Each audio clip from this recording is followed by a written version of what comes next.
દર્શક મિત્રો નમસ્કાર અને પ્રણામ અને આપ તમામ શ્રોતાજનોને મારા રામ રામ, જય શ્રી કૃષ્ણ. મિત્રો, ઘણા એવા પરિવારો હોય છે જેમાં હંમેશા લડાઈ ઝઘડા કંકાસ આ બધું ચાલતું જ રહે છે. બાપને બેટા હારે નથી બનતું, સાસુને વહુથી વાંધો હોય, ભાઈ ભાઈમાં વાદ વિખવાદ હોય. ઘરમાં ઝઘડાના પ્રમુખ કારણો ક્યાં હોય છે અને જે ઘરોમાં હંમેશા ઝઘડા થતા રહે છે એવા ઘરોમાં શું હાનિ થાય છે અને હંમેશાના લડાઈ ઝઘડાથી છુટકારો મેળવવા માણસે શું કરવું જોઈએ કે જેથી તે ઘરમાં સુખ શાંતિ બની રહે અને આખો પરિવાર હળી મળીને રહી શકે. વર્તમાન યુગમાં ઘરે ઘરે ઝઘડા થાય છે, પરિવારમાં અશાંતિ બનેલી રહે છે. એના અનેક કારણો હોય છે, પરંતુ તેમને એ કારણો નજર નથી આવતા કે આપણા ઘરમાં આટલા બધા ઝઘડા શું કામ થઈ રહ્યા છે, આની પાછળનું કારણ શું છે. જેના લગ્ન થઈ ગયા હોય કે પછી લગ્ન થવાના છે, ઘરના દરેક સદસ્યએ આ વિડીયોમાં રજૂ કરેલ વાર્તા પ્રસંગને સાંભળવો જોઈએ. તે પછી પિતા હોય, પુત્ર હોય, સાસુ હોય કે વહુ હોય, દરેકે આજના વિડીયોમાં રજૂ કરેલ વાર્તા પ્રસંગને સાંભળવો જોઈએ. આ વિડીયોમાં એવો કોઈ મંત્ર નથી કે જેનાથી ઘરમાં તરત જ સુખ શાંતિ આવી જાય, પરંતુ વિડીયોમાં અમુક એવી બાબતોને વર્ણવવામાં આવી છે જેનાથી ઘર પરિવારની ખોવાયેલી સુખ શાંતિ પાછી આવી શકે. આ વિડીયોમાં રજૂ કરેલ વાર્તા થકી જે બાબતોનો ઉલ્લેખ છે એ બધી બાબતોનો આપણને ક્યાંક ને ક્યાંક અનુભવ થયો હશે, થતો હશે કે પછી થવાનો હશે. માટે આ વિડીયોમાં રજૂ કરેલ વાર્તા પ્રસંગને અંત સુધી જરૂર સાંભળો. પસંદ આવે તો વિડીયોને લાઇક કરી ચેનલને સબસ્ક્રાઇબ કરી લેજો અને હા, કમેન્ટમાં જય શ્રી રામ જરૂરથી લખશો, જેથી પ્રભુ શ્રી રામની અસીમ કૃપા આપણા સૌના ઉપર નિરંતર બની રહે. એક સમયની વાત છે, રાત્રિનો સમય હતો. સંજય નામનો યુવાન રાતના અંધારામાં પોતાના ઘરેથી નીકળી ગયો. એને બિલકુલ ખબર નહોતી કે એ ક્યાં જવાનો છે, ક્યાં રહેવાનો છે, પરંતુ એક નિર્ણય એણે પોતાના મનથી પૂરી રીતે નક્કી કરી લીધો હતો કે હવે પછી પાછો વળીને પોતાના ઘરે નહીં આવે. આમ તો સંજયને આખો ભરપૂર ભરેલ પરિવાર હતો. તેની પત્ની હતી, તેને માતા પિતા હતા, 2 બાળકો હતા. બાળકો હજી નાના હતા. સંજયની પત્ની જ્યારે નવરાશ મળતી, જ્યારે કામમાંથી સમય મળતો, તો એ તેના પાડોશીની મહિલાઓ સાથે સમય વિતાવતી હતી. દર્શક મિત્રો, તમે એક ખૂબ જ મહત્વપૂર્ણ વાત સાંભળી જશે કે મનુષ્ય જેટલો પોતાના દુઃખોથી દુઃખી નથી થતો, તેટલો તે બીજાના સુખ જોઈને દુઃખી થાય છે. થોડા મહિના પહેલા સુધી તો સંજયના પરિવારમાં આનંદ તો ખુશી હતી. સંજયની પત્ની તેની સાસુની ખૂબ જ ઇજ્જત કરતી હતી, સાસુને માન સન્માન આપતી હતી. તે ક્યારે પણ કોઈ કામ માટે ક્યારે ના નહોતી કહેતી. પરંતુ પાડોશીની મહિલાઓને આ વાત પસંદ ન હતી કે સંજયનો પરિવાર ખુશીથી પોતાનું જીવન જીવે. એટલે ધીરે ધીરે ખૂબ જ ચાલાકીથી પાડોશની મહિલાઓએ સંજયની પત્નીના કાન ભરવાનું ચાલુ કર્યું. એક મહિલાએ કહ્યું કે આજકાલની સાસુઓ ખબર નહીં કેવી હોય છે કે બધા જ કામો પોતાની વહુ પાસે કરાવે છે. તે પોતે તો કંઈ જ કામ કરતી નથી અને વહુઓને આખો દિવસ કામ કરાવ્યા જ કરે. અરે, વહુ પણ એક ઘરનું સદસ્ય હોય છે, ઘરની કોઈ નોકરાણી થોડી હોય છે. સાસુ વહુ બંને સાથે મળીને કામ કરે તો બંનેને સારું લાગે, વહુને પણ આરામ રહે. પરંતુ સાસુઓને તો પોતાનું શાસન ચલાવવું હોય છે. તો બીજી મહિલા કહે છે કે મેં તો મારી સાસુને સ્પષ્ટ કહી દીધું હતું કે ઘરમાં મારી હારે કામ કરશો તો જ હું કામ કરીશ. આટલું સાંભળીને ત્રીજી મહિલા કહેવા લાગી કે જુઓ, આપણો પતિ આપણી મુઠ્ઠીમાં હોય તો કોઈ સમસ્યા નથી થતી, પરંતુ કદાચ આપણો પતિ જ આપણી સાથે ના હોય તો આપણે આપણી સાસુને શું કહી શકીએ. આ બધી વાતો સંજયની પત્નીના મગજમાં ધીરે ધીરે ઘર કરવા લાગી. હવે જ્યારે સંજય કામ પરથી પોતાના ઘરે આવતો, ત્યારે એની પત્ની નાની નાની વાતોને પોતાની સાસુની ફરિયાદ સંજયને કરવા લાગી અને ધીમે ધીમે આ પ્રકારે ઘરમાં અશાંતિ વધવા લાગી, જે વધતી જ ગઈ. અને થોડા મહિનાઓનો વખત વીત્યા બાદ એક દિવસ એવો પણ આવ્યો જ્યારે સંજયને તંગ આવી અને પોતાનું ઘર છોડવું પડ્યું. એ રાત્રે સંજયની આંખોમાં ઊંઘ નહોતી આવી. તે પોતાનું ઘર પાછળ છોડીને આવ્યો હતો. આ બાજુ સંજયની પત્નીને પણ હવે ખૂબ જ પસ્તાવો થઈ રહ્યો હતો. તેને પોતાની ભૂલનો અહેસાસ થવા લાગ્યો હતો, પરંતુ હવે શું કરી શકે. હવે એની પાસે પસ્તાવા સિવાય કોઈ બીજો વિકલ્પ પણ નહોતો. અને સંજયના પરિવારને એ પણ ડર સતાવી રહ્યો હતો કે સંજય ક્યાંય કોઈ ખોટું પગલું ન ભરી લે, સંજય ક્યાંય આત્મહત્યા જેવું પગલું ન ભરી લે. કદાચ એવું થશે તો અમે લોકો અમારી જાતને ક્યારે માફ નહીં કરી શકીએ. આખો પરિવાર ચિંતિત હતો. અંધારામાં રસ્તે ચાલતા તે પોતાના ગામથી ઘણો દૂર નીકળી ગયો હતો. વચ્ચે એક બીજું ગામ આવે છે. સંજયને દૂરે ગામના પાદરમાં એક કુટીર જોવા મળી. દૂરથી થોડું અજવાળું જોવા મળ્યું. હવે સંજય એ કુટીર તરફ આગળ વધવા લાગ્યો. તેણે વિચાર કર્યો કે આજની રાત હું અહીંયા વિતાવી લઉં. કાલે સવારે વિચારીશ કે આગળ મારે શું કરવું અને ક્યાં જવું છે. સંજય આ કુટીર પાસે પહોંચ્યો અને જોયું તો ત્યાં એક સંન્યાસી ધ્યાનમાં બેઠા હતા. રાત્રિનો સમય હતો. સંજયે કુટીરની બહાર બેસીને સંન્યાસીને ધ્યાનમાં બેસેલા જોઈ અને મનમાં વિચારવા લાગ્યું કે આ સંન્યાસીઓનું જીવન કેટલું સારું અને સરળ છે. કોઈની સાથે કોઈ લેવા દેવા જ નહીં, કોઈ પરિવાર નહીં, બસ ભક્તિ ને ધ્યાન. એટલે થોડીવાર પછી જ્યારે સંન્યાસી પોતાના ધ્યાનમાંથી બહાર આવ્યા તો એમણે કુટીરની બહાર સંજયને બેસેલો જોયો. એટલે સંન્યાસીએ કહ્યું કે બેટા, બહાર ખૂબ જ ઠંડી છે, તો કુટીરની અંદર આવી શકે છે. એટલે સંજય કુટીરમાં આવ્યો અને બંને વચ્ચે વાતચીત ચાલુ થઈ. તો એ સંજયે પોતાના જીવનની પૂરી સ્થિતિ, પોતાના ઘરની પૂરી સ્થિતિ એ સંન્યાસીને કહી જણાવી. સંજય કહેવા લાગ્યો કે બાબા, હવે હું સંન્યાસી બનવા માગું છું, માટે તમે મને દીક્ષા આપો. તો હું તમારી પાસે રહીને ધ્યાન કરવા માગું છું, ભગવાનની ભક્તિ કરવા માગું છું. એટલે સંન્યાસીએ તેને સમજાવતા કહ્યું કે પુત્ર, અત્યારે તો તું ક્રોધમાં છે અને ક્રોધમાં લીધેલો કોઈ પણ નિર્ણય ઉચિત નથી હોતો.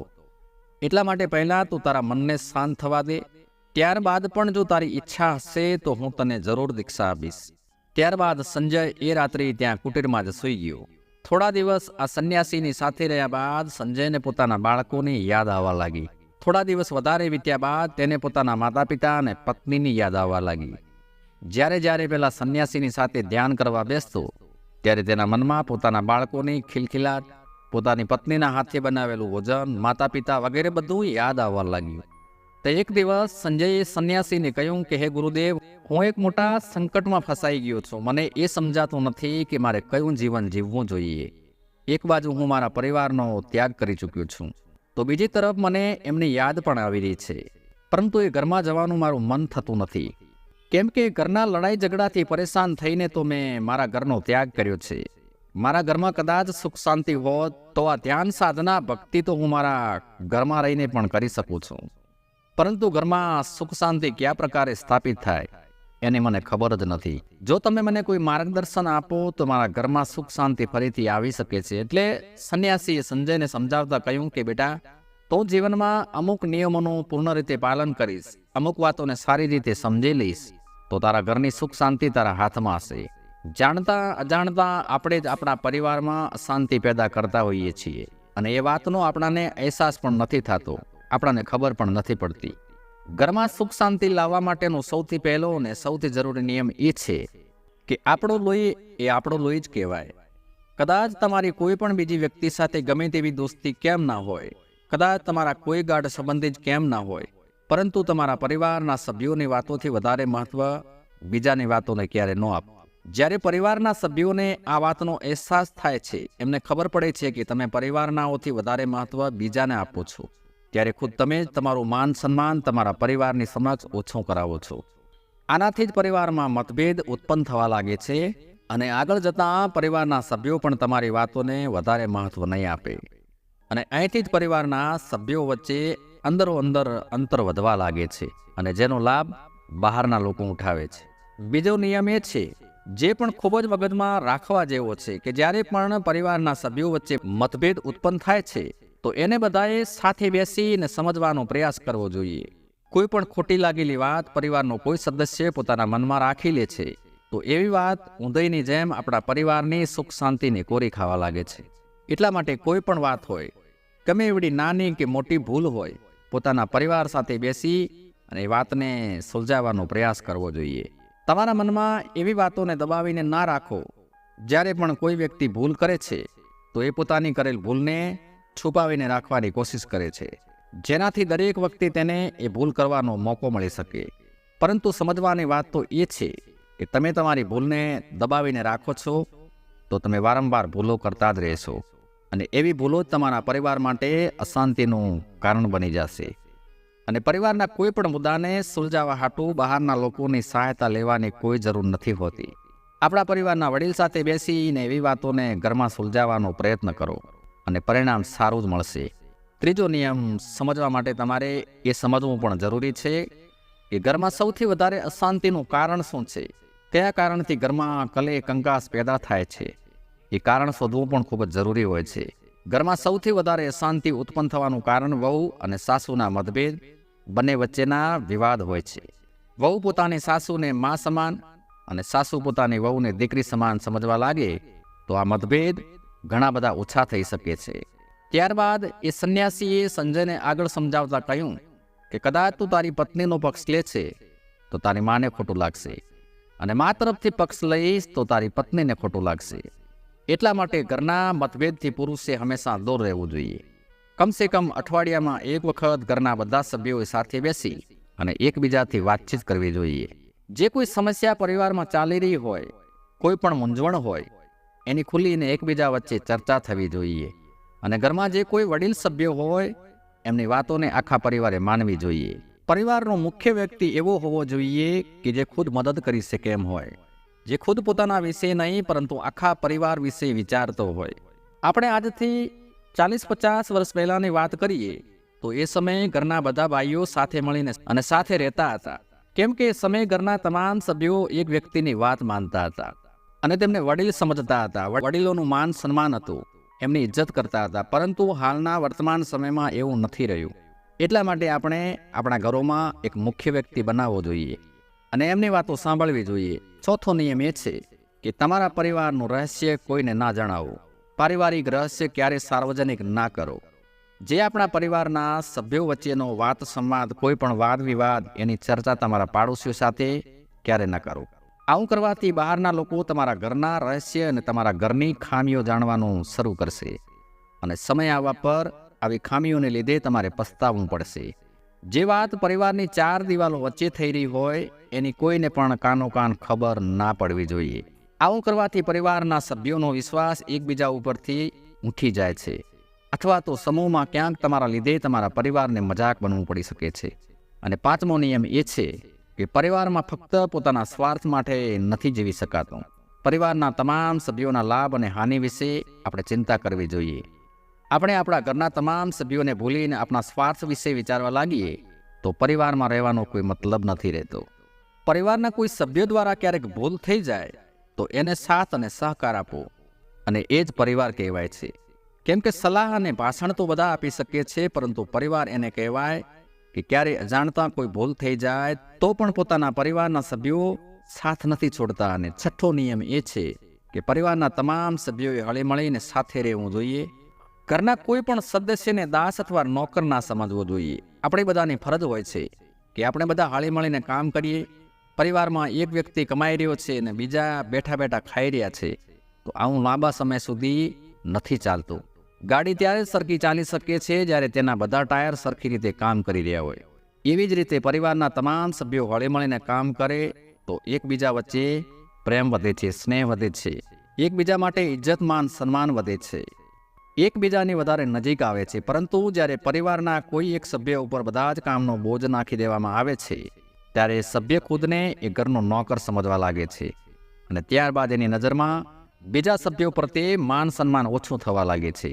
આ વાત સાસુ અને વહુ પર પણ લાગુ પડે છે. ઘરમાં નવી વહુ આવતા જ સાસુ એવું સમજવા લાગે છે કે હવે મારે કામ કરવાની જરૂર નથી. પરંતુ આવું ના વિચારવું જોઈએ. ભલે તમે તમારી વહુ જેટલું કામ ન કરી શકો, પરંતુ એના કામમાં થોડી મદદ તો તમે કરી શકો છો. અને કદાચ એ જગ્યાએ તમારી પુત્રી હોય તો તમે એની સાથે કામ કરો છો ને, એને મદદ કરો જ છો, તો વહુને મદદ કરવામાં શું તકલીફ હોઈ શકે. અને આ જ વાત વહુઓ ઉપર પણ લાગુ પડે છે કે સાસુની વાત માનવી, એને પોતાની માં સમજવી અને પ્રેમથી ઘરનું કામ કરવું. અને ત્યારબાદ સંન્યાસીએ સંજયને સમજાવતા કહ્યું કે તું પાછો તારા ઘરે જા અને તારા પરિવારને આ નિયમો વિશે સારી રીતે સમજાવ, જેનાથી તારો આખો પરિવાર ફરીથી એક થઈ શકે. કેમ કે તમે તમારા પરિવારથી જેટલા દૂર ભાગવાની કોશિશ કરશો એટલા જ વધારે દુઃખી થયા કરશો. પરિવાર સાથે રહીને પરિવારની સમસ્યાઓનું સમાધાન શોધવું એ જ અસલી ગૃહસ્થ જીવન કહેવાય. ઘરેથી ભાગી દૂર થઈ જવું અથવા પરિવારથી દુઃખી થઈને સંન્યાસી બનવું એ સંન્યાસી જીવન નથી. સંન્યાસી તો ત્યારે બની શકાય છે જ્યારે તમારો આખો પરિવાર ખુશીથી તમને સંન્યાસી બનવાની મંજૂરી આપે છે. આટલું કહીને સંન્યાસીએ સંજયને તેના ઘરે પરત મોકલી દીધો. સંજય પોતાના ઘરે આવ્યો. 2-3 વર્ષનો સમય વીતી ગયા બાદ એ ઘર પાછું સ્વર્ગ જેવું બની ગયું. તમામ લડાઈ ઝઘડા કજિયા કંકાસ બધું દૂર થઈ ગયું. તો દર્શક મિત્રો, આ વિડીયોથી તમને શું શીખ મળી કમેન્ટ કરીને જરૂર જણાવશો. વિડીયોને અંત સુધી જોવા સાંભળવા બદલ ખૂબ ખૂબ આભાર. આપ સૌને મારા જય શ્રી રામ.